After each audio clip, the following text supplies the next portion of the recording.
A good number of churches in England are struggling at the moment. Maybe they're struggling because numbers of people attending the church are declining, maybe because the buildings are getting older and falling apart, and maybe because society sees the church as irrelevant, maybe because there's been plenty of scandals of abuse and mismanagement in the church, including the Church of England.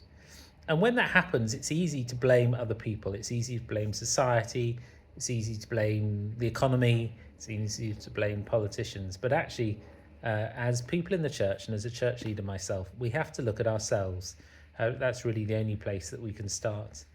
And there's a really helpful story, I think, in 1 Samuel 13 of Saul. And Saul is like many of us. He's trying to do the right thing, but actually he's pretty insecure. And I think maybe that's a weakness in the church in the West.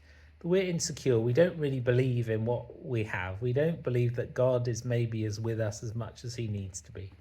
Anyway, what happens?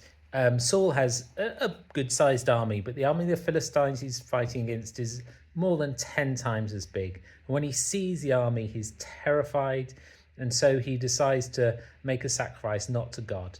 And when he does that, God says to him, Saul, because you've compromised yourself, you will no longer be king. And I think that's the challenge for the church when we realize that actually God's favor is no longer with us. He doesn't dislike us, but he's no longer with us and blessing us. And so we end up like Saul and his armies.